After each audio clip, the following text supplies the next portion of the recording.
Okay, there we go. I think we are recording now. So um, I'm going to share my screen. I'm going to show just a couple of very quick examples of how these techniques may be used, and then we're going to walk through it. We're going to look at writing macros from just the how do you even begin? The very simple structure, all the way up to what we're trying to accomplish, which is collecting data from folks and um, making sure that the data are being collected accurately. So I'm just taking attendance here. All right, so let me share my screen.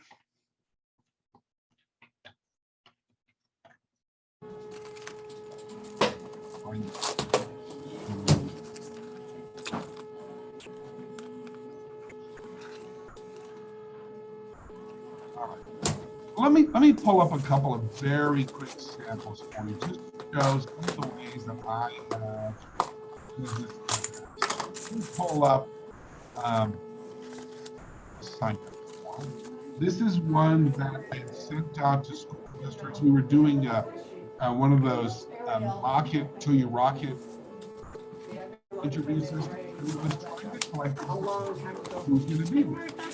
So it's very simple, but the nature I was giving you the exact information I was looking for. And let me just show you very, very briefly how it works. So I made it simple. So you see I've got a little database here. All the user has to do is click a single button, and it walks them through the type of information that I'm looking for and tells them how to do it.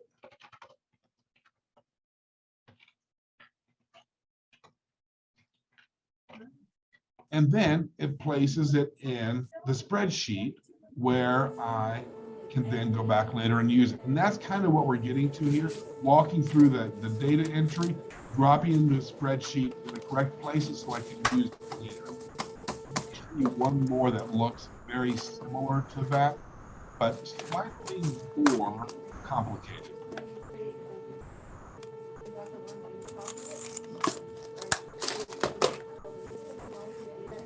So on this one, this is actually a project tracker that I had built. And as you see, actions, status, deadlines, due dates, and notes. So I needed to be able to create the programming behind it that would not only get these types of information, but then drop them into the correct places on the spreadsheet so that I can use it later. This is actually very similar to what we're going to be walking through and talking about today. But let's start at the beginning, right? So what I have here is I have an Excel spreadsheet. Now, if we're going to be writing macros, we need to make sure that the developer tab is activated, because we get to the macros through the developer tab. That's one way to do it. And over here on the left-hand side, you see it says Virtual Basic, which will pull up for me the Virtual Basic editor, where I can add, modify, or even delete macros. There is a simpler way to get to that, though, which is what I tend to do, because I figure my hands are already on the keyboard. What can I do? If I simply hold down Alt and then F11, it would also take me to this.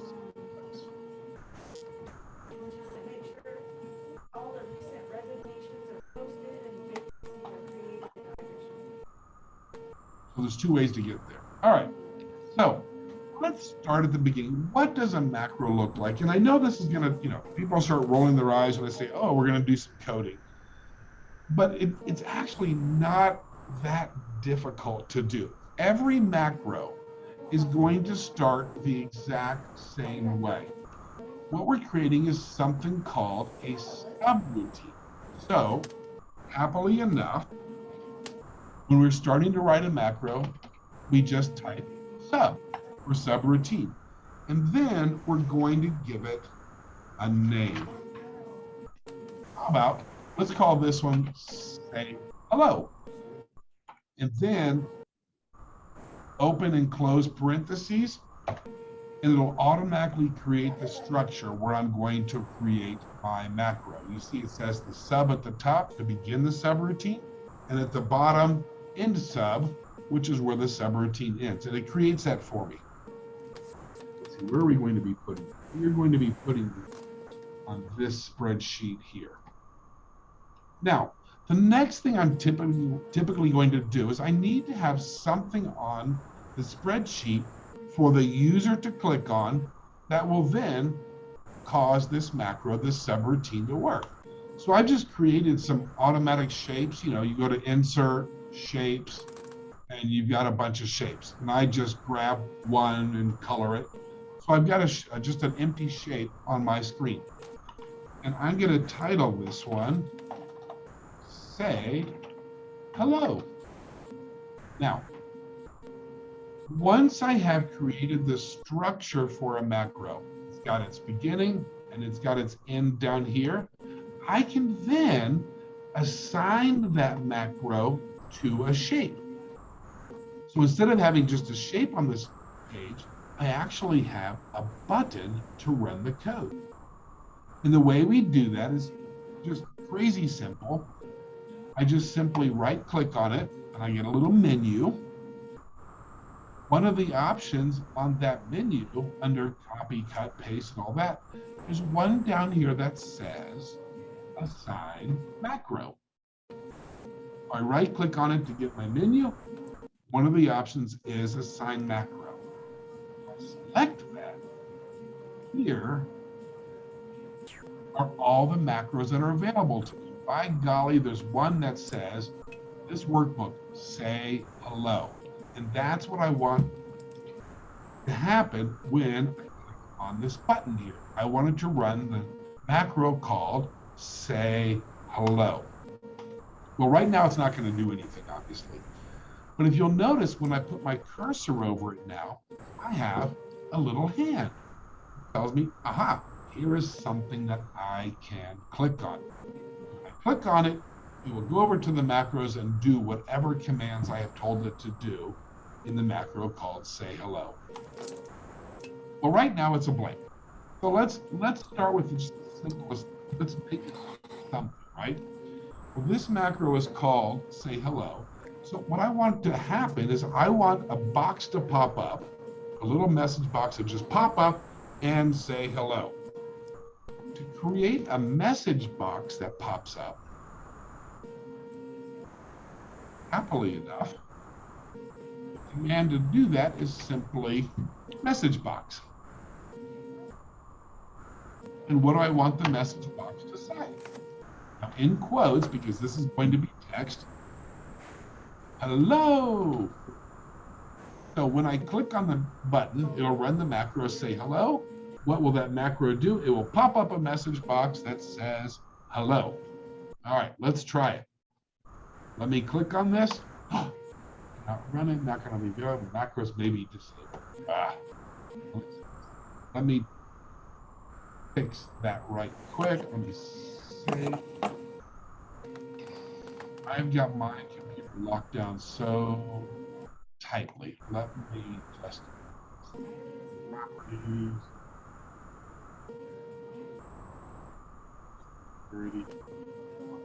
No. Simple properties. Everything is unlocked. And okay. So let me reopen that. That's an unexpected little bubble. There we go. Enable content. And are my macros there? Yes, they are. Because there's nothing in sub. Say hello. Did I choose the correct one? There we go. Say hello. Hello. There we go. All right, I just had to select from the right workbook. Hello. So this code and hit OK. And that honestly is the basic structure of a macro. Now, obviously, we're going to put a lot more into it as we look at more and more advanced examples here, but that's really all there is to it. We start a sub, we put in some commands, we assigned it to a button, and when we click on the button, it's going to run the routine. So let's do something a little more interesting. All right. So we've done that, we've done that, we've done that. All right. So we're getting towards user entry. So let's take a quick look and see what that might look like. And just as an FYI, I will, once we go through all the examples, I will be making this spreadsheet with all of its macros. I'll send it to you all through the chat function here. So you'll have the full set of coding that we've gone through. So you can always go back and refer to.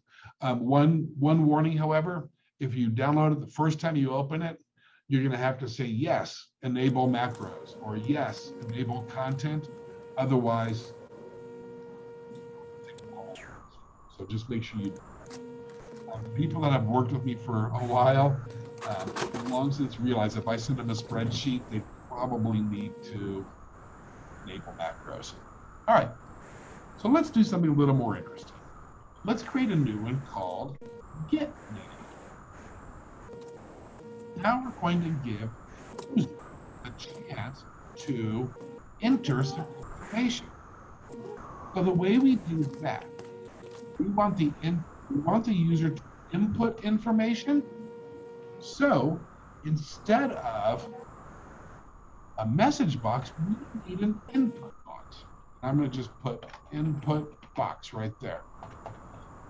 Well, we want them to put information in, and then we want to do something with that information. So we need to create a placeholder where that information goes. They're going to put it in, it has to go somewhere, right? And then we can use it. That means we need to create a variable, kind of like, if you're doing an algebra equation, x equals 14. So we need to tell Excel, we need an x. We need a variable that we're going to put the information into. We need a placeholder, or we need a bucket for the information to go. And the way we do that is we tell Excel, we are creating a new bucket, creating a new variable. And the command to do that is dim, D-I-M. I have no idea what that means. Don't enter S's. So what are we going to call this? We're going to call this username. We're creating a variable or a bucket called username. And we need to tell Excel what kind of a variable it is. Now, in most cases, there's only two options, really. Option one is put in some text, a string of text. Option two is put in a number. And that's going to cover 90% or 95% of all cases. In this case, I want the user to type in some letters and some numbers, a string of text. So I want a variable called string, type called string. All right, so now I've got the bucket to hold the information. What is the information? Now I need the user to enter it. So, just like with our math formula, x equals something, username, that variable, equals, and here is where I'm going to put in my input box, if I can spell it correctly.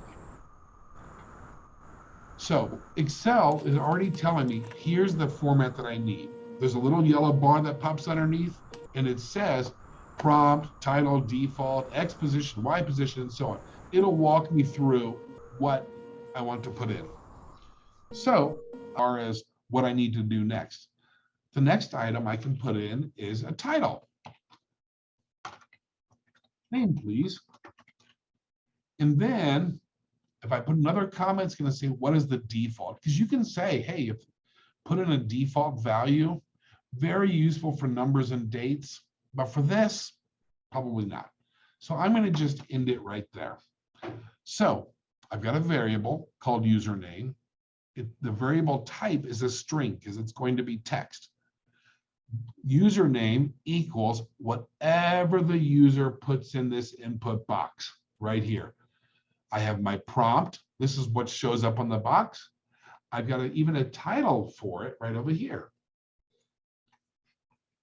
And then what do I want to do? So that gets the information into Excel. But now let's do something to it. Well, let's have it spit it back out to me.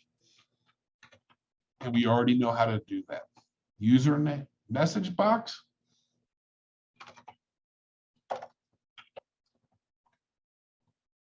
So create a variable, give the user the chance to put something into that variable, and then tell me in a message box what the user entered. All right, so this one is called get name. So let me assign it. Assign macro, get name. And let me go ahead and label that button so I know what it's supposed to do. All right, let's see what happens. Click. Oh, name, please. What is your name? Bob. I always choose Bob because it's the easiest name I know to spell and type. So I'm going to hit OK. And it should give me a message box that has the name. And there it does. So now we're getting information into Excel, and we have one method at least for having Excel tell us what information it contains. Wow. Later we'll talk about dropping on the spreadsheet. We'll get to that point. So let's make that a little fancier, right? As we slowly start building up. Oops.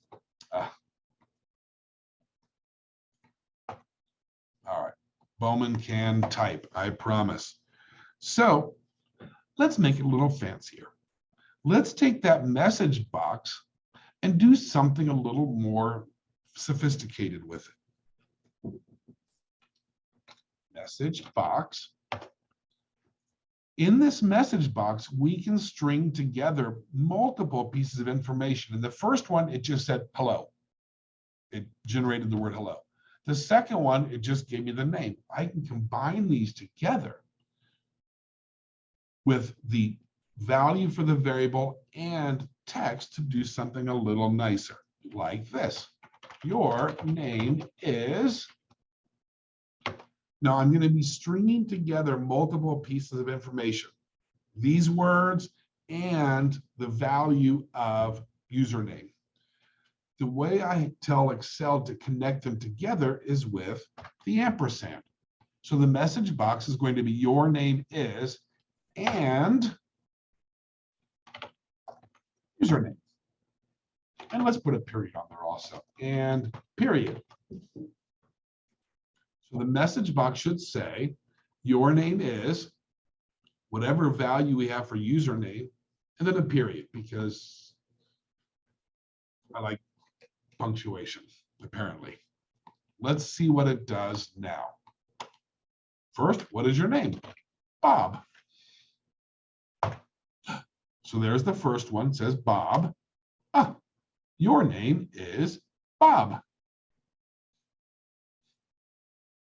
So now we're starting to use the information that the user enters. And you know what? Let's do one thing that's even fancier. Why not, right?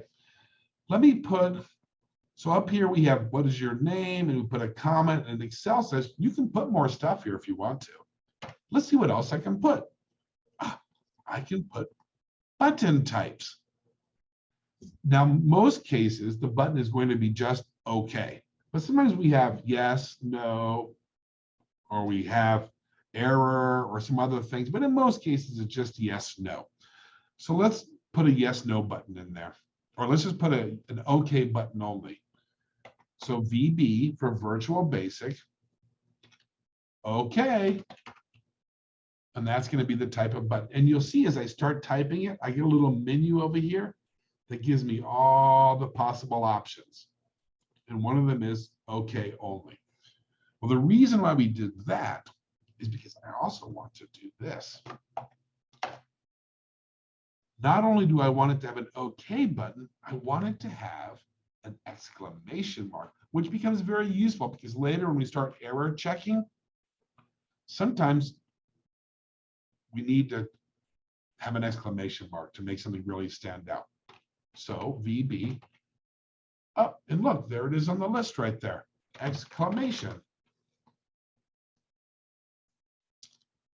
But the real reason I'm doing that is because I want to get to the third option. So if I look at my little prompt underneath there, message box, prompt, button style, now my next option to put in there is a title. Hello will be the title. So let's see what it looks like now. Okay, so there's my get name, there's Bob, and there's Bob. Your name is Bob. Oops, Bob. Bob, oh, because I did not, and okay. There we go, hello, your name is Bob. And there is my exclamation mark. That little exclamation mark becomes very useful when we're error checking. Sometimes we have to say, hey, we're looking for a number here, and you didn't give me a number. Or I'm looking for text here and you didn't give me text. So I want that exclamation mark. Oh, something went wrong. There's an error here. And the way I did that is there's my OK button. And I'm also going to add to it my exclamation mark. And then the final one again is just the title. So that's pretty cool. So that creates the structure and the function of that message box that pops up. Let's do the same thing with a number, because we're going to be doing a lot of numbers. So let's do the same thing with a number. Let's just call this get a number. Just to do one last example with creating a variable and then a user, an input box, and a message box. So I'm going to ask the user for a number, and then I'm going to do something with the number. So if I am trying to get information in from the user, the first thing I've got to do is create a variable. And this time, I want a number to be inputted. Well, a number is not a text string, it's a number. There are different kinds of numbers you can put in here, but guaranteed 99.9999% of the time, it's going to be a short number. And by short, I mean it's going to have less than 200 decimals or something like that, right? It's going to be a single number. So we're going to call it single. There's another number type called long, but that is for like very, very long decimals, okay? And the chances of needing to use that are slim to none, so we'll skip that. All right, so what's user number? User number equals input box. What do I want? Tell me a number. And then I need to do something with it, right? So message box, just like we did in the previous example, your number is ampersand user number. That's enough. Okay. And this is called get a number. So let me actually add that to get a number. And let me assign the macro, right click, assign macro, select it and do it. Let's see what happens. Tell me a number, 12. Your number is 12. All right. Now, just to make it a little bit fancier, let's get two numbers and do something with them. So we're just adding one piece at a time. So let's call the next one sub multiply numbers. And I'm going to just all of this stuff up here, we're going to use that again. User number 1. because we need two numbers. We're going to multiply them. And tell me the first number. Okay. All we're going to do now is we're just going to basically have two variables, one for each number, and we're going to have two inboxes, one for each number. So user number two is whatever they put into this input box. Okay, so that gets two numbers into Excel.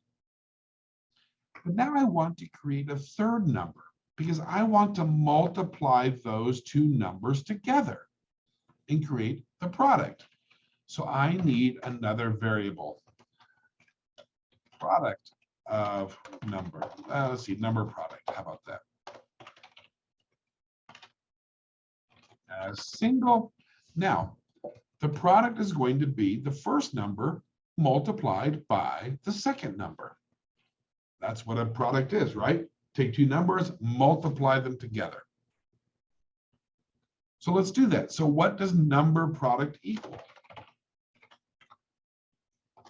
Equals, well, very simply, it's user number one times, and that's the asterisk for the times symbol, just like it is on an Excel spreadsheet, times user number two.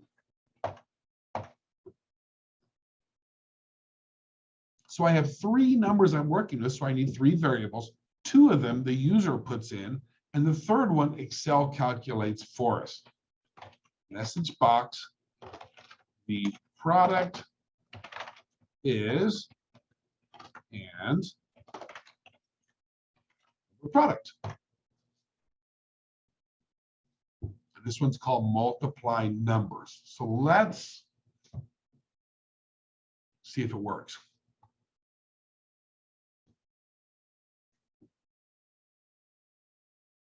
And the point of this example is to show that we can do some stuff in the back end in order to produce some kind of a result, which eventually we will put into our spreadsheet.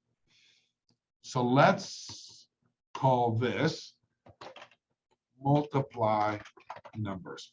And I'm going to assign the macro multiply numbers. Now, if we've done this correctly, I should be asked for a first number, a second number, and then Excel will tell me what the product is. Basically, we're building a calculator. First number, 12. What's the second number? 2. The product is 24.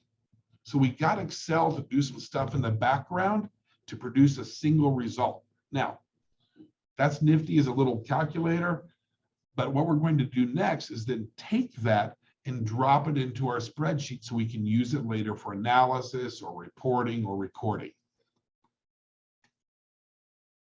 And at this point, we need to do something a little trickier. So I'm going to go to the second spreadsheet. So all of these work now. And like I said, when we're done, I'm going to upload this to the chat box. So you've got the examples and you'll have access to all the codes as well. So before I do that, let me do one more thing just for organization's sake.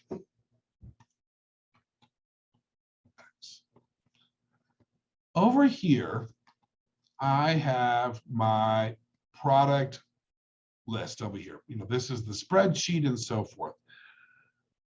The easiest and probably most efficient place to put all of your macros is in a module. So what I'm going to do is I'm going to create a separate container for all of these macros that we have just written, because it'll make it easier for us to organize them and get to them later.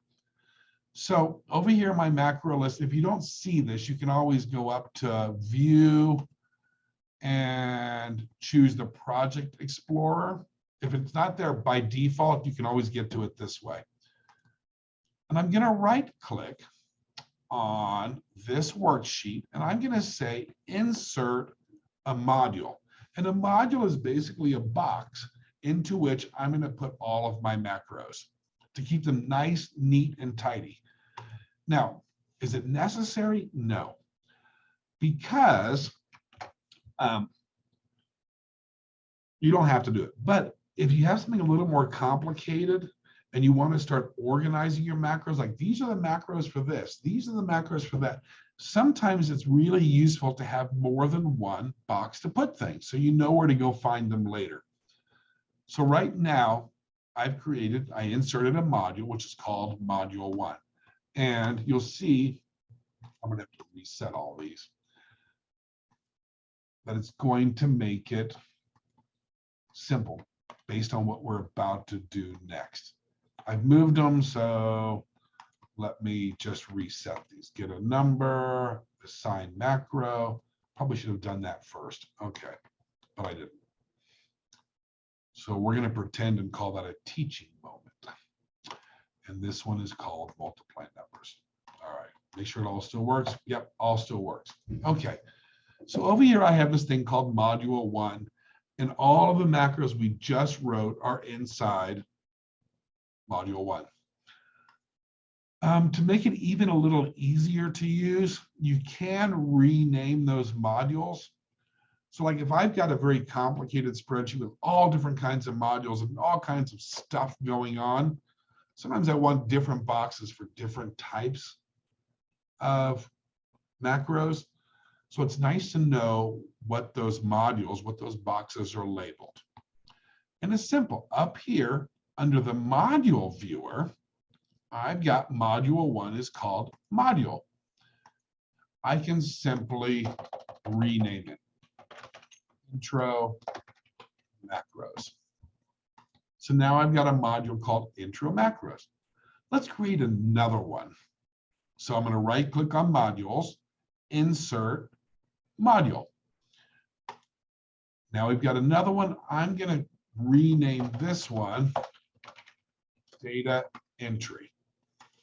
And this is going to start getting us to the meat of what we're trying to do today. So over here on the second sheet, I have a very simple database structure set up. Date, student ID, first score, second score, and any gains or any differences between the two. So thinking about this, I know I'm going to need 4 entry forms or 4 variables. I'm going to need something for the student ID. I'm going to need something for the first score, something for the second score, and I will have Excel generate the difference between the two using the exact same technique we just used in the prior example. So I want to get those pieces of information in. There's also going to be a date field when it was entered. Turns out we don't have to do much to make that happen. Excel can do that automatically for us. But so I'm going to get some information and I'm going to put it into this spreadsheet, right? I send out this form to teachers and say, hey, give me this information about your students. And I want them to walk through the input boxes and so forth and put that information into this spreadsheet. So I know I've got the right information in the right place so I can use it. Well, the right place is the next line down, right? And if they put in 1 here, I want them to put the next one here and the next one here and the next and so on like that, which means the first thing I've got to figure out is where am I going to put that information? I need to know which line in this spreadsheet do I put the information once I've got it from the user. I need to find the next line. So let's do this. Let's create a new sub. Find next blank line. Where am I going to put it? So I already know that I'm going to need some kind of a variable that has the number of the line in it, right? Next line. And it's going to be a number. Is it line 4 or 5 or 6? So it's a number, right? As single. And to do this, I've got to do something a little bit tricky. Let me show you something. So when Excel is when Excel is referring to a specific cell.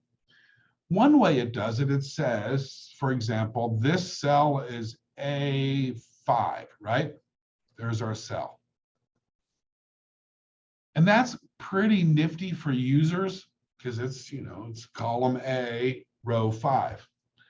But when Excel is looking for references, it converts it to something called row column format. So this is row, and this one is column.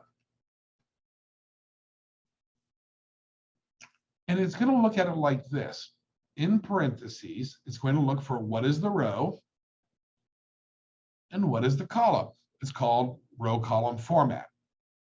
So if I know that I need A5, well, the row is 5, and the column is column number 1. So this A5 that we're so used to looking at is actually the same thing as row column 5, 1. Row 5, column 1. And Excel will refer to it as, what cell is it? Cell 5-1.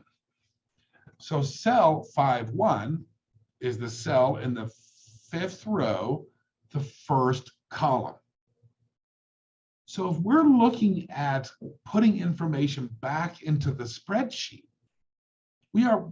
later we can deal with what column it goes into. That's the easy part. But I need to know, what row do I put it in? I need Excel to come up with this number right here. I need to find out what that is. And it turns out it's not too hard to do. I didn't mean to do that. Let me oh,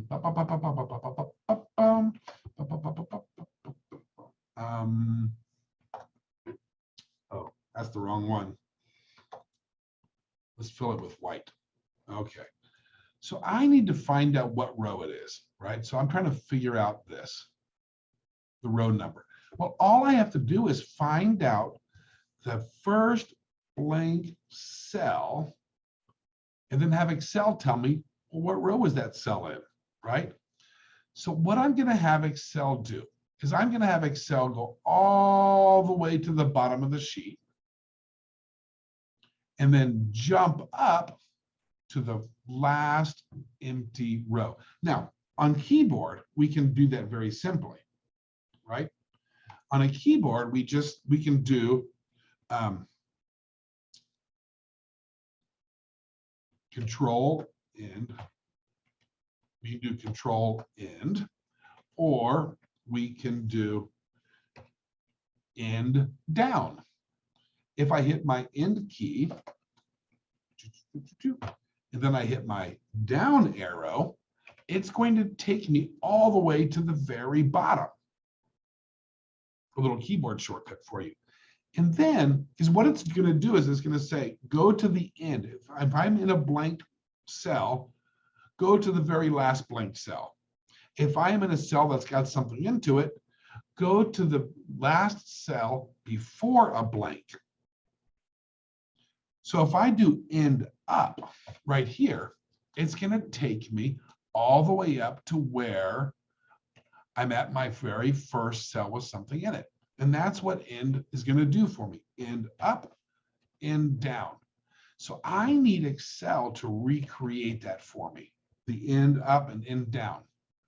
And then tell me, what row are we in at that point? It's not tough to do, but that's the structure what we're going to look at. So we're going to say the number for the row is going to be whatever cell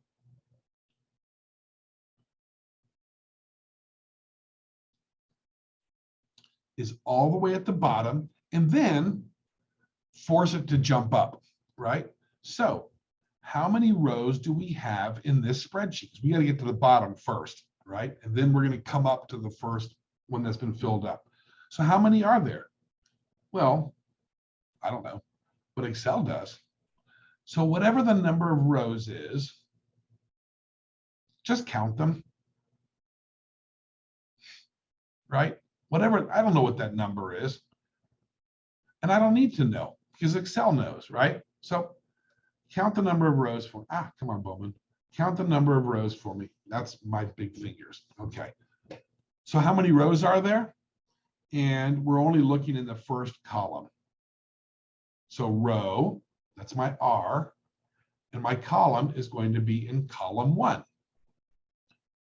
So in this case, that's going to give me in down.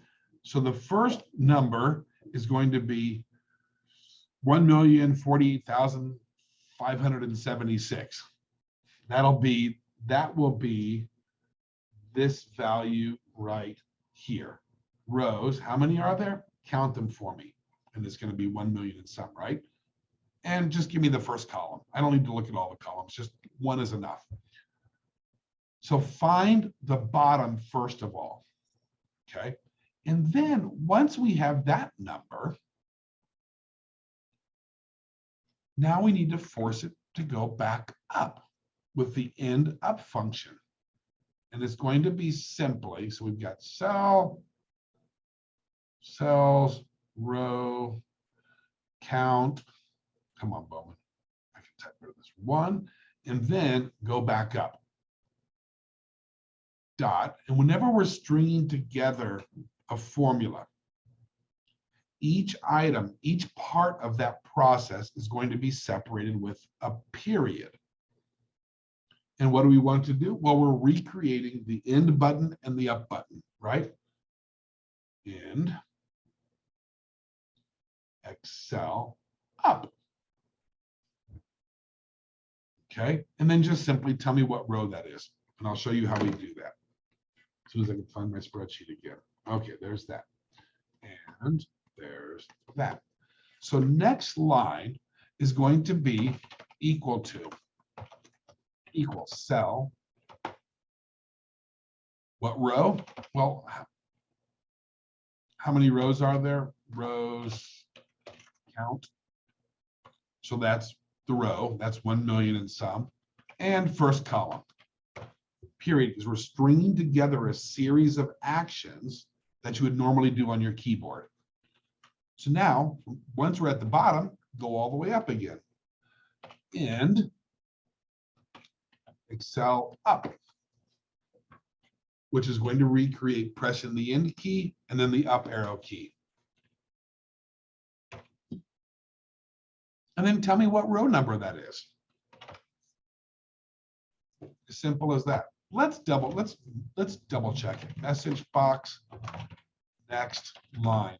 When I'm creating macros, I throw a lot of message boxes in there, kind of at each step, just to make sure it's doing what I want it to be doing, what I'm expecting it to do. So let's see if that works so far. Let's call this one find last, or find the next.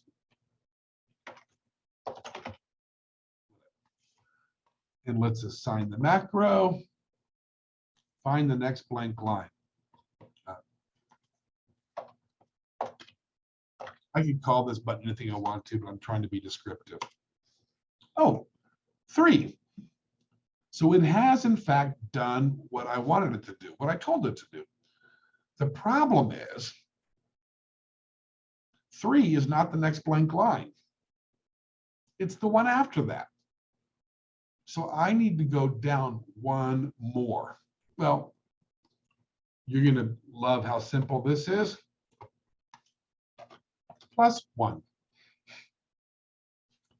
So I say, tell me this, find this cell right here. However many rows there are, first column. Then back up to the first one that's got something in it and tell me what row that is. That was 3. I need the next one. So I'm going to simply add 1 to it. Now it tells me the next row is 4.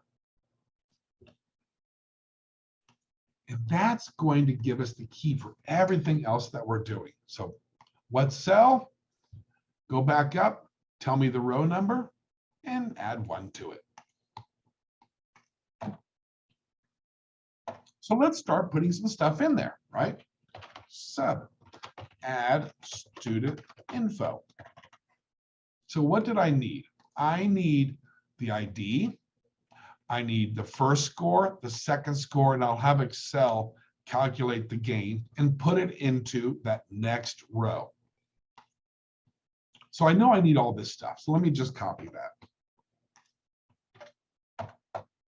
All right, so let's create some variables. Dim student ID as string, student ID. I'm going to bop through this in a hurry because A, I'm looking at the clock, and B, we've already done all this. Equals input box. What is the student ID? Okay, I know I need one for the first score, dim, first score. And this is going to be a number as single. First score equals input box. What is the first score? And I know I need the second score, dim, second score as single. And second score equals input box. What is the second score? That's going to give us almost everything that we need, except I have this other one over here called gain, which I need Excel to calculate for me. So I need a variable to hold this number called gain. So let me create that. There we go. Dim gain as single.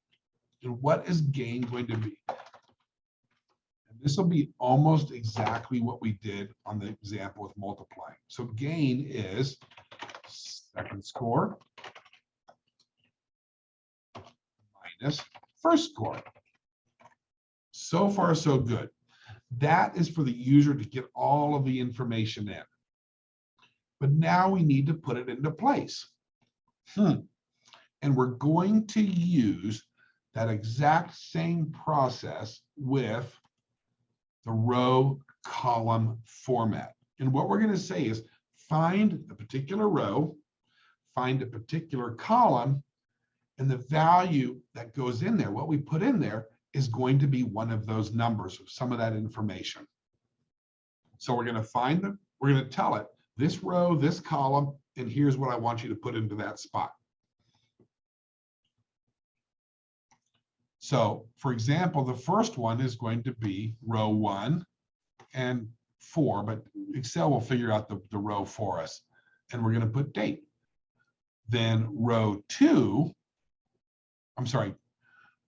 4, which is next line, column 2 will be the ID, next line, column 3, the score, and so forth. So let's give it a go. We've got all the information in there now. So now we need to get it onto our spreadsheet. And we're going to do that with that exact same row column format. Cells. What row? Well, the row number we have already calculated. Because it's in a variable, we didn't type in row 4. We typed in we gave it a variable and had Excel figure out the value of that variable. Then that's all I need to put in there for my row index. What row?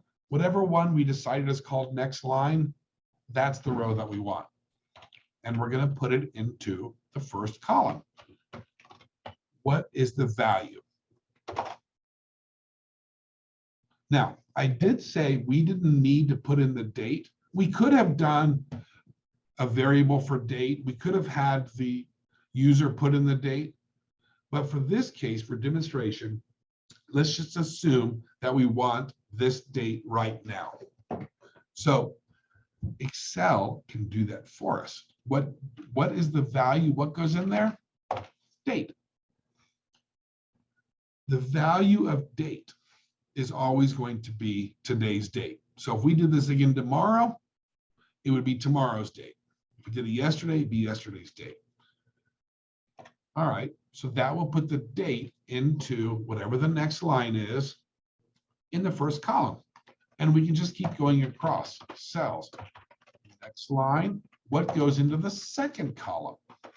The value equals student ID. What goes in the next one? 3, the value is first score. What goes into the next one? Next line, into column 4, the value of that is second score. And then finally, 9. And the last one, the value is going to be whatever we calculated as the gain, which will be the second score minus the first score. So whatever that is, that's what we want to put there. All right, now we are going to cross our fingers mightily and see if it actually works. What are we calling this? This is called add student info. So let me put it right here. Add student info.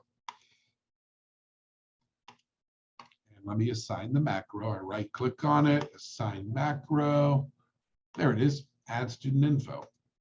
Now, this is the point where I have to say, everyone cross your fingers. Because I did a lot of typing, a lot of stuff, and I haven't error checked it yet. All right, so 4, we already know that. What is the student's ID? 45,589. Okay. What is the first score? 55.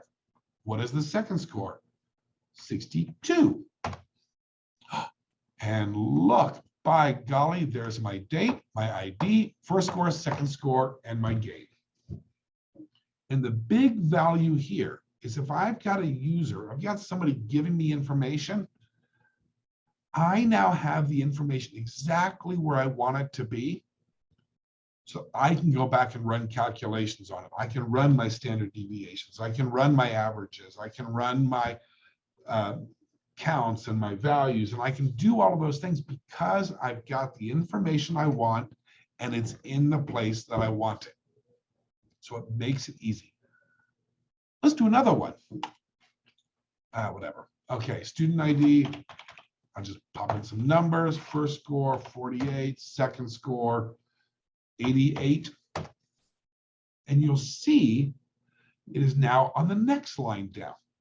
And the reason why it does that is because every time I run that macro, every time I hit that button, it's going to find out what's the next line number. And it's going to go through that whole process again, go all the way to the bottom, come all the way back up to the first one that's got something in it, and then add 1 to it.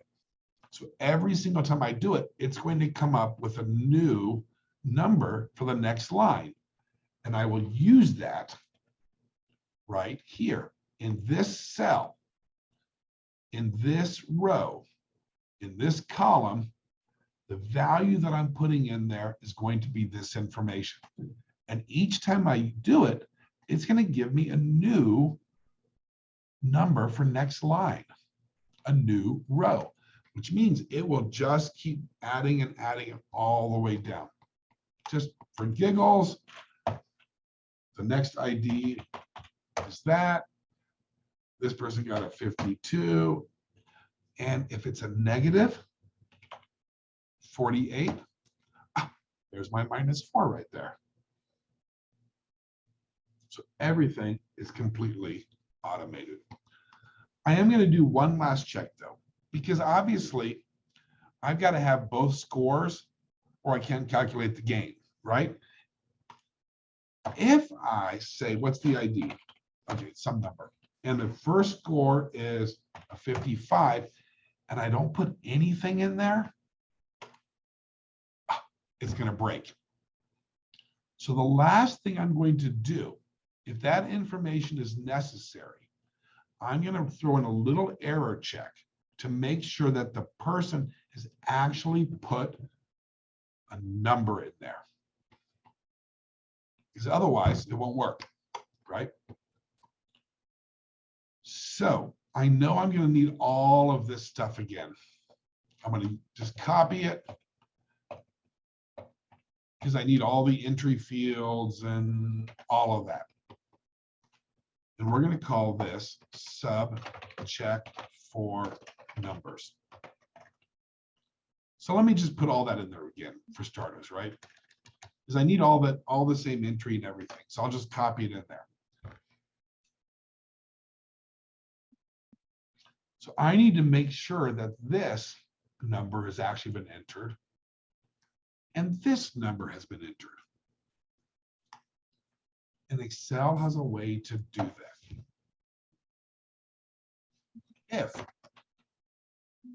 It's going to be an if-then statement. If this occurs, then do that, right? If then, just like an Excel formula. If, what's my if?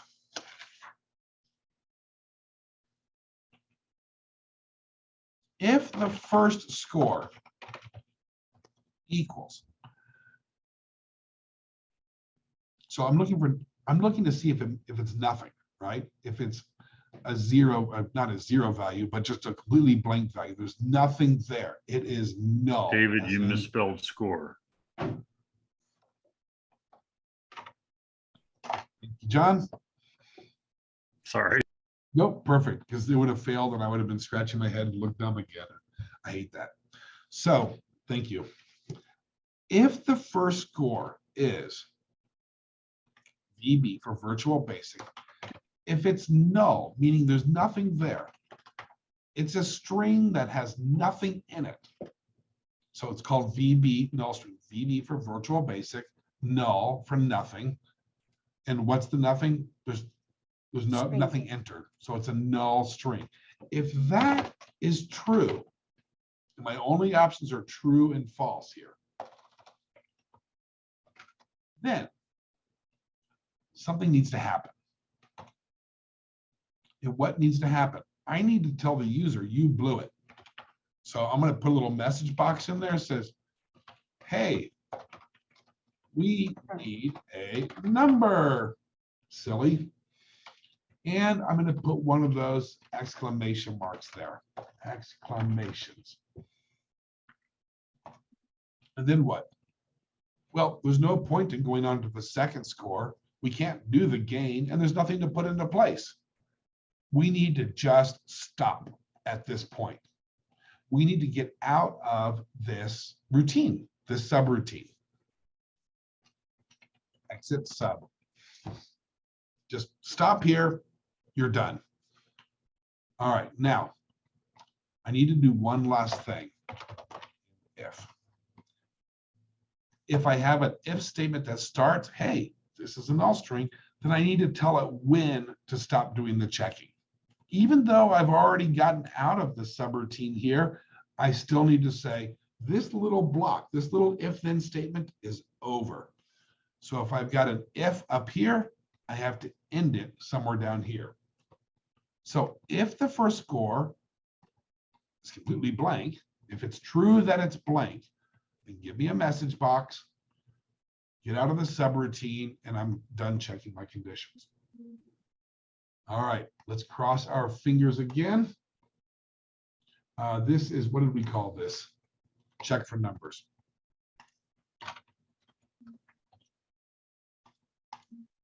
And let me assign the macro.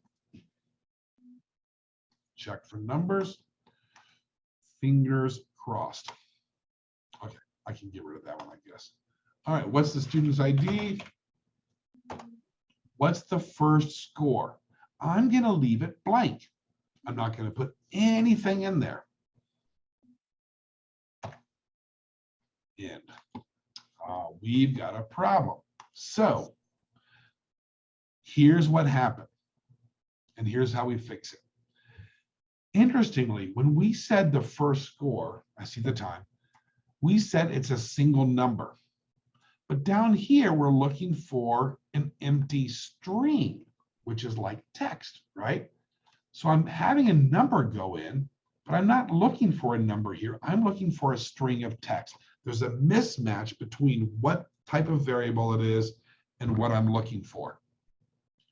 To fix that, in this case, I'm going to say this is not a single number. It's a string, because then I can go back later and look for a string. I'm going to do the same thing here. Excel will still be able to calculate the value. Even though we're entering it as text, Excel's going to say, that text looks a lot like number. I can use that. But we need to make sure that if we're checking for a string here, that we're actually entering a string here. Let's try that again.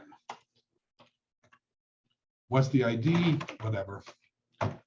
What's the first score? I'm going to leave it blank, a blank string. Hey, we need a number. And at this point, when I hit OK, it shouldn't ask me for the next value. It should exit the sub. It's done. And you see it put nothing up there. So that is a simple error check. Now, I could have done the same thing for the second number also, because the second number is also required, but it's the same process, right? Make it a string, check for a null string, and if it's null string, send the user a dirty message and stop at that point. So that is a very simple way to error check. All right, well, that that brings us up to our time. So let me do this for everybody just right quick. Let me first stop sharing. Let me take this file with its examples and upload it to the chat. So I need to close it. And let me pull up the chat so you can have this to refer to. All right, let's see. File from my computer. Now I've got to go hunting for it. All right, in there, in there. Oops, too many. In there. I'm getting there. I'm getting close. I promise. Tech bits. There it is. Okay. And all right.